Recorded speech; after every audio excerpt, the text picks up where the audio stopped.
और सबको लगता है।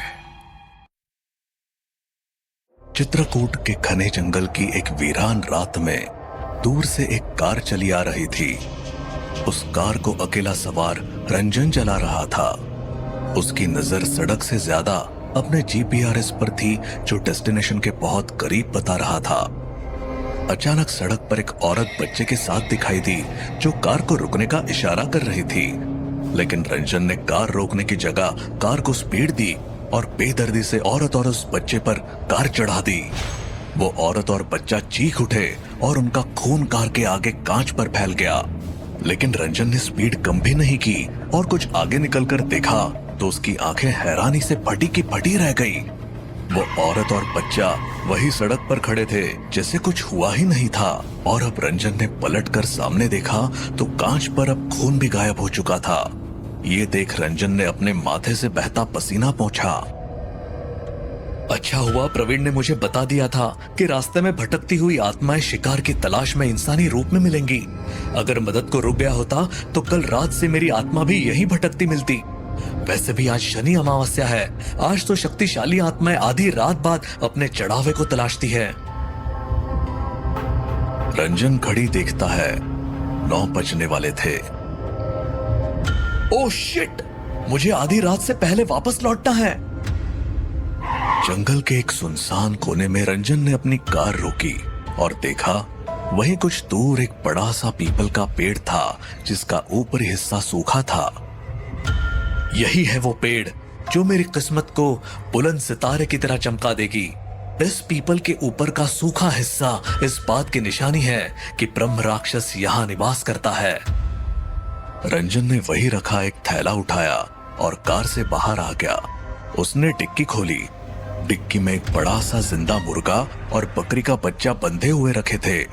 रंजन ने थैले को कंधे पर टांगा और मुर्गे को बगल में दबाकर बकरी के बच्चे को निकाला। बकरी का बच्चा चिल्लाता हुआ भागने लगा, लेकिन रंजन ने कसकर उसकी रस्सी पकड़ी हुई थी। वो उस मेमने को जबरदस्ती अपने साथ घसीटकर पीपल के पेड़ के नीचे लाया और उसे पेड़ के एक हिस्से से बांध दिया। वही उसने बंधे हुए मुर्गे को भी रखा और अपने कंधे से झोला उतारकर उसमें रखी देसी शराब की बोतलें निकालकर पीपल के पेड़ के नीचे खोलकर जमा दी। देसी शराब की तीखे गंध से पीपल का पेड़ महक उठा।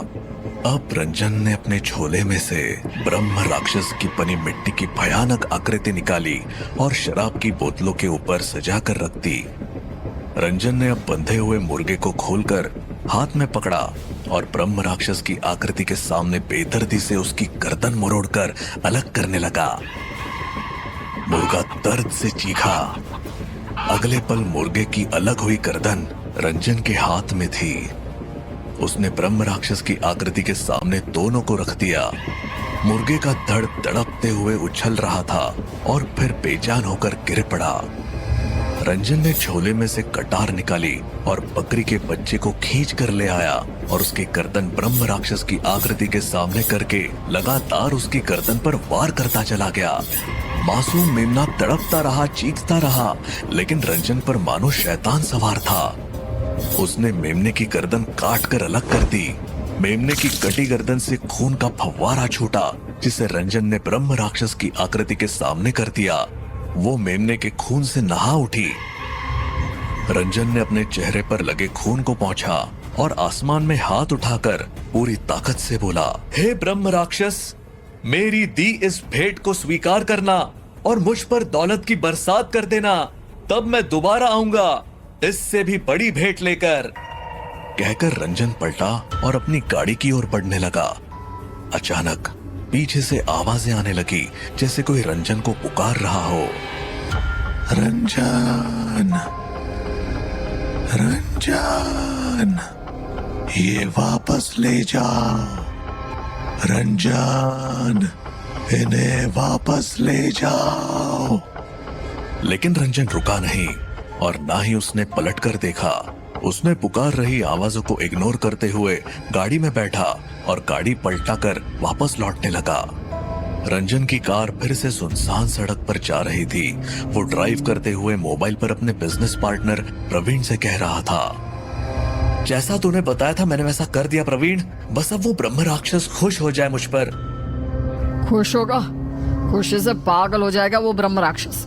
इसीलिए तो तुझे शनि अमावस की रात को चढ़ावा रखकर आने को बोला था। शनि अमावस को पसंद के भेंट मिल जाए तो ब्रह्म राक्षस खुश होकर पैसों की बरसात कर देता है। अब तुझे दुनिया का सबसे बड़ा बिजनेसमैन बनने से कोई नहीं रोक सकता रंजन।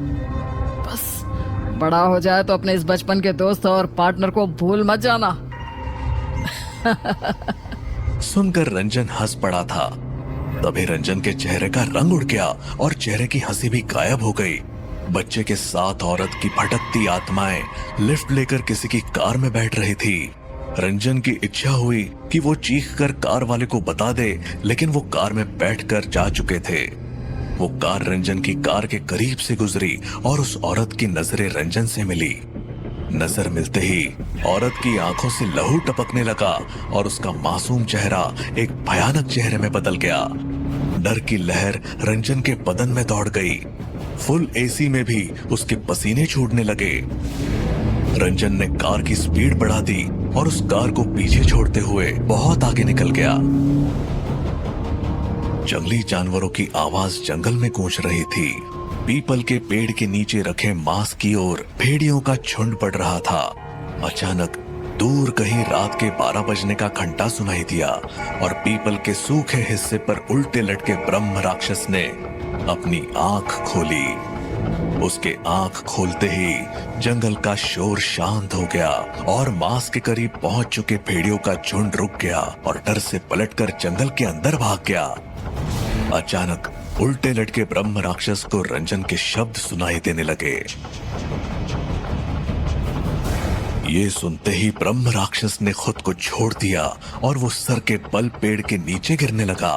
उसका सर जमीन पर टकराया और वो पानी की तरह जमीन पर फैल गया। उसमें से ब्रह्म राक्षस का सर उठना शुरू हुआ और फिर से वो एक शरीर बनकर खड़ा हो गया। अब वो उस जगह की ओर बढ़ा जहां रंजन उसके लिए चढ़ावा रख गया था। जैसे ब्रह्म राक्षस ने देखा, उसके लिए बनाई आकृति खून से भरी है और शराब के ऊपर रखी है। कटा मुर्गा और बकरा पड़ा है। ब्रह्म राक्षस की आंखें गुस्से से लाल होती गई और वो गुस्से में पूरी ताकत से चीख पड़ा।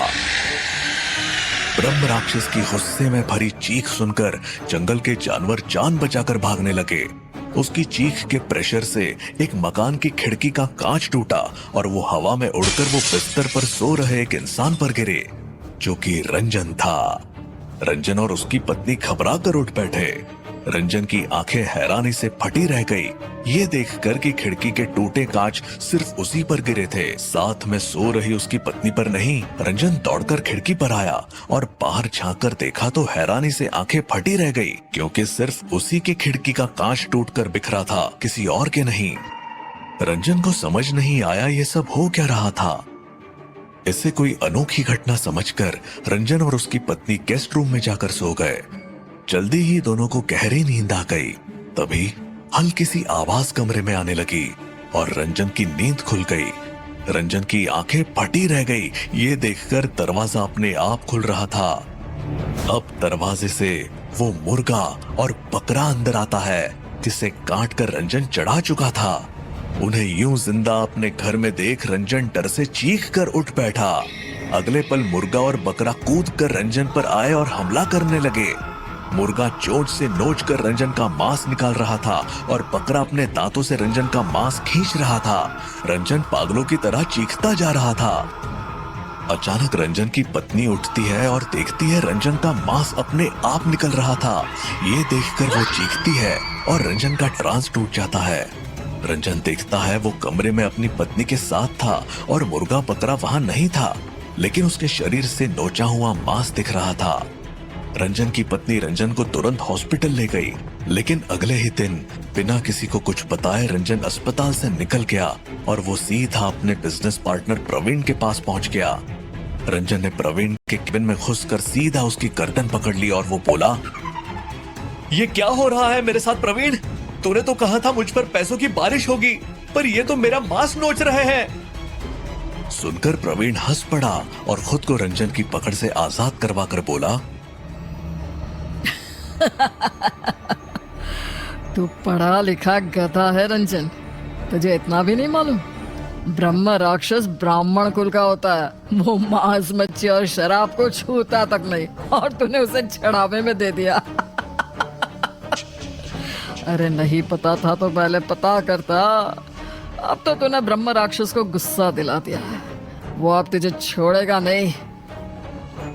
क्यों किया तूने मेरे साथ ऐसा? ये भी नहीं सोचा हम बचपन के दोस्त थे? तू मेरा बिजनेस पार्टनर भी तो था। मैंने जो घपले कंपनी में किए थे वो तुझे पता ना चले, इसके लिए जरूरी था कि तू दुनिया से अलविदा हो जाए। इसीलिए मैंने तुझे लालच में फंसाकर शनि अमावस्या को मांस मदिरा ब्रह्म राक्षस को चढ़ाने भेज दिया। अब तेरी जान ब्रह्म राक्षस लेगा और मेरे रास्ते का कांटा भी दूर हो जाएगा।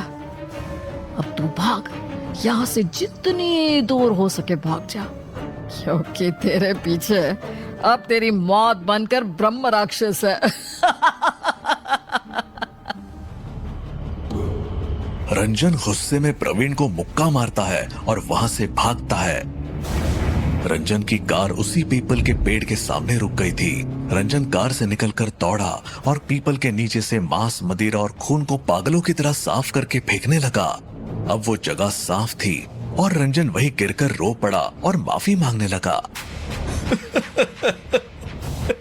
मुझसे गलती हो गई ब्रह्म राक्षस जी, मुझे फंसाया गया था, मुझे माफ कर दो। रंजन बच्चों की तरह रोने लगा। पेड़ पर उल्टा लटका ब्रह्म राक्षस उसे देख रहा था। देर रात प्रवीण के पास पुलिस का कॉल आया। हमें आपके बिजनेस पार्टनर की लाश चित्रकूट के जंगल में पीपल के पेड़ के नीचे मिली है। आप शिनाख्त करने के लिए आ जाओ। जी मैं अभी पहुंचता हूँ। कहकर प्रवीण ने कॉल काटा और वो खिलखिलाकर हंस पड़ा। प्रवीण लाश शिनाख्त करने ड्राइव करता हुआ चित्रकूट के जंगल में रात को गुजर रहा था। वो खुश था। तभी उसने देखा एक औरत अपने बच्चे के साथ खड़ी रास्ते में लिफ्ट मांग रही थी। प्रवीण ने उन दोनों को बैठा लिया। कुछ दूर जाते ही कार बेकाबू होकर पेड़ से जा टकराई और कार में धमाका हो गया। चलती हुई कार से वो औरत अपने बच्चे के साथ निकली और रास्ते पर खड़े होकर अगले शिकार का इंतजार करने लगी।